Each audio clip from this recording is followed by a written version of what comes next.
Selamünaleyküm arkadaşlar. YouTube kanalıma hoş geldiniz. Sizler için bugün muhteşem bir katmer tarifi vereceğim. Nar gibi kızardı gördüğünüz gibi. Bekleme yok, mayalama yok. Katmerimizin hamuru için öncelikle unumuzu boşaltalım. 4 su bardağı un. 1,5 çay kaşığı tuz. Yarım tatlı kaşığı da olur. 1 paket kabartma tozu. Karıştıralım. İçerisinde maya yok. Çok lezzetli, çok da kolay. Suyumuzu ilave edelim. Azar azar ilave edelim.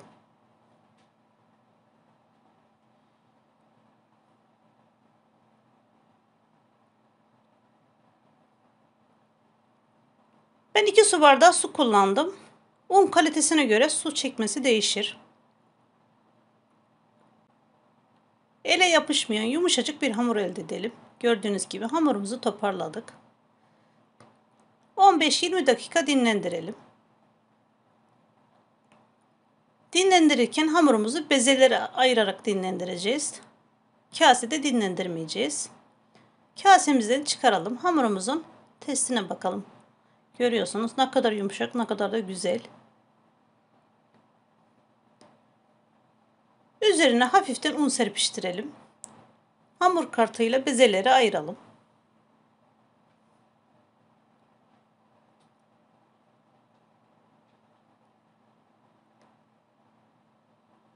Yumurta büyüklüğünde bezeleri aldım ben.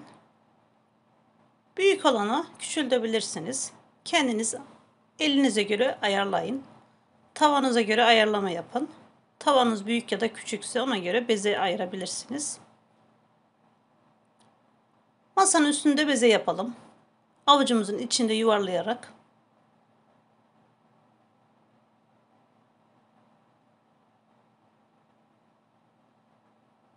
Toplamda 7 tane beze oluşturduk. Üzerlerini ayçiçek yağıyla ya da zeytinyağıyla, tereyağıyla yağlayabilirsiniz. Fırçayla her tarafına gelecek şekilde yağlayalım. Üzerine kapatalım, dinlensin. Bu arada tereyağımızı eritelim. Tereyağımızın içerisine 1 çay bardağı sıvı yağ boşalttık. Hamurumuzu masada açalım. Açarken hamurumuzun üzerine yağ dökelim. Hamur dinlenirse daha güzel açılır. Vaktiniz varsa 1 saat dinlendirin. Benim vaktim yoktu. Fazla dinlendiremedim. Toplamda 15 dakika dinlendirdim. Elinize bu şekilde sürerek açın. Kenarlarından çekiştirerek hamurumuzu açalım. Hamur dinlendikçe daha güzel açılır. Görüyorsunuz. İncecik açıldı. Yırtılmaları hiç önemli değil. Daha beklese, daha dinlense hamur çok güzel açılır. Yırtılmadan açılır. Açarken de yağ sürelim. Kaşıkla yağ gezdirelim. Elimizle her tarafına gelecek şekilde sürelim. Üzerine peynir dökelim. Un serpiştirelim. İsterseniz kaşar peyniri de dökebilirsiniz. Ben normal peyniri döktüm. Kaşar peyniri dökmedim. İkisini de aynı anda dökebilirsiniz. Patates de olabilir. Nasıl isterseniz. Kenarlarından ortaya katlayaraktan sarf haline getirelim.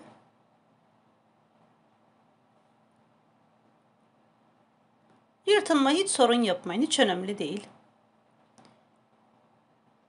Kenara alalım.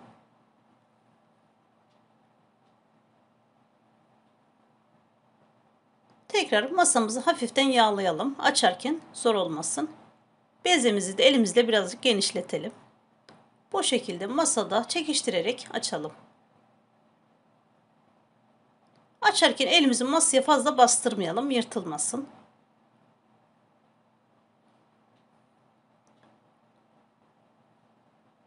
Hafiften yağlayalım.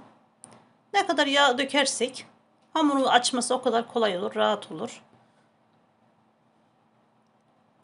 Yırtılma sebebi hamurun fazla dinlenmemesi. Dinlenirse daha güzel açılır. Üzerine un serpiştiriyoruz. Katları belirgin olsun diye. Açmış olduğumuz hamuru ortasına koyduk. Kenarlarından aynı şekilde zarf halinde katlayalım. Kenara alalım.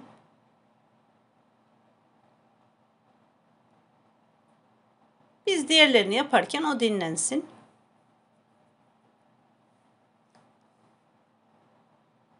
Yapmış olduğum hamurları tekrar masada elimle genişletiyorum.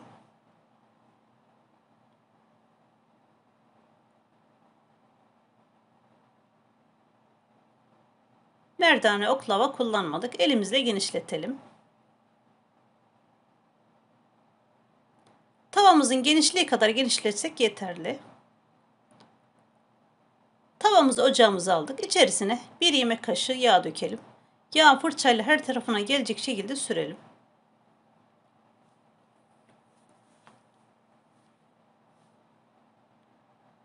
Açmış olduğumuz katmeri içerisine koyalım.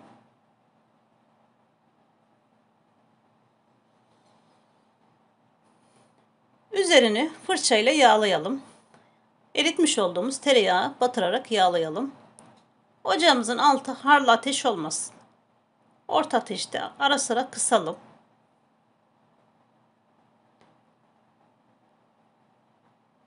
Çevirelim.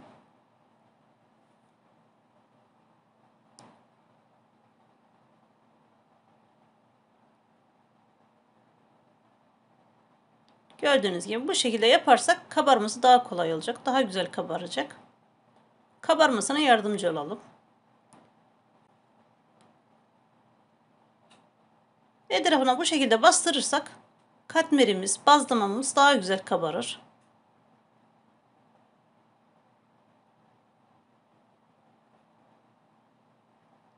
Tekrar yağ sürelim kızarmış tarafına.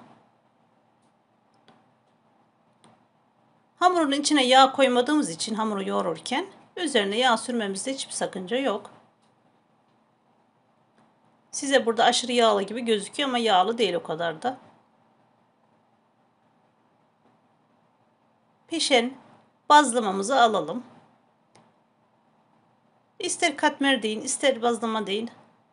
Her ikisi de hem katmer hem bazlama. Katları tek tek ayrılıyor. Tel tel. Mis gibi güzel kokuyor. Hem börek hem katmer hem bazlama. Her ikisi de. Bu şekilde yapıp fırına da koyabilirsiniz.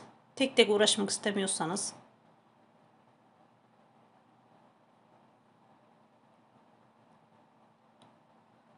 Arasına kıyma da koyabilirsiniz. Patatesli de olur. Nasıl isterseniz o şekilde güzel olur. Sade de yapabilirsiniz.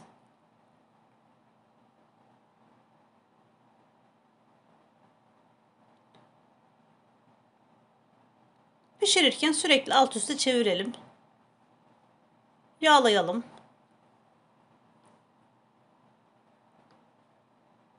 Ne kadar kontrollü pişirirsek o kadar güzel kabarır. Katlar o kadar güzel ayrılır.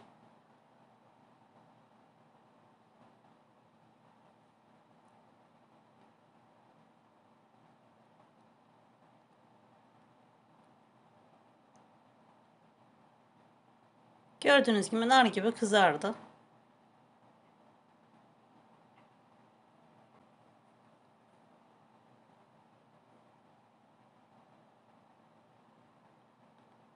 Pişen katmerimizi alalım.